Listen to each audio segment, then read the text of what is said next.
And finally, here's my take. Over the last 2 months, I've traveled around the United States and parts of Europe, often to talk about my new book, Age of Revolutions, which describes how we're living through a period of deep disruption in society, politics, economics, international affairs. I got the sense that people, even those well off, even those educated, were unsettled by all these disruptions and quite fearful that they were leading us into darker times.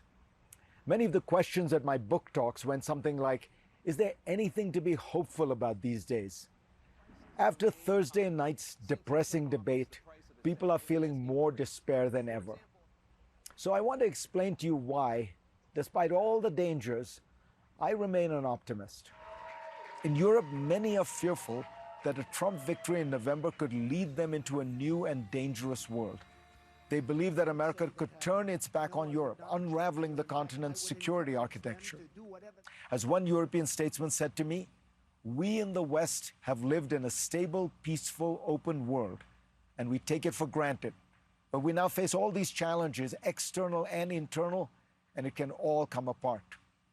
It can. The external challenges alone are immense. We are witnessing Russia, China, Iran, and now North Korea form an axis in opposition both to Western power and Western values.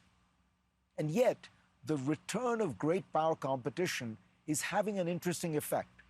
Western values and practices are often treated as ideals, to be criticized by all for their shortcomings and hypocrisies.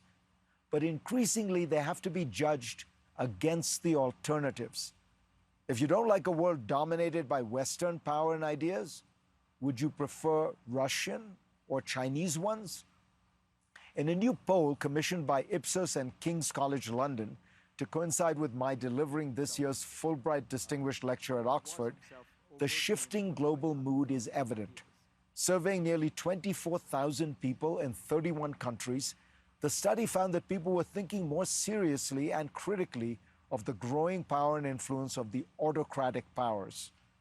They saw Russia, China, and Iran as three of the four countries mostly using their influence for bad.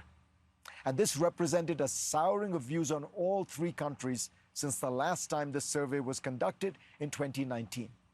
The number of people polled who see Russia as using its influence for bad has jumped by 22 percentage points, China by 10, and Iran by 5 points over the last 5 years.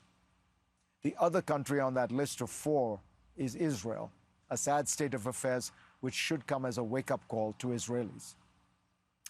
This survey is broadly consistent with another global one done by Pew in 2023, when people in 24 countries were asked whether they viewed China or America more favorably. A median of 59% of those polled had a positive view of the US, compared with just 28% for China. The rise of China and the return of Russia have unsettled international affairs, but they have also reminded the world of the choice between two sets of values, Western liberal ones and autocratic illiberal ones. You can see the difference starkly in the two contests at play in Europe and Asia over Ukraine and Taiwan right now. In each case, the West is trying to allow people in Ukraine and Taiwan to choose freely as to how they want to live. Russia and China, by contrast, are acting to snuff out that freedom. That is a telling difference, and people around the world can see it. In the Ipsos KCL poll, people in most countries viewed America's influence on the world stage more favorably than they did in 2019, with one notable exception: in the United States itself. The loss of confidence among Americans in their country's own vitality, strength, and virtue is profoundly worrying. If you look at the facts, the US is more powerful on many measures than it's been for years and years. But that is not how many Americans feel. In my book talk, so many were troubled by the deep polarization and divisions within the country. Many wonder whether it is even possible to come out of this, to arrive at some compromise, some settlement that moves the country forward. Even here, I remain hopeful. We're going through whirlwinds of change. In America, these problems are constantly aired and highlighted.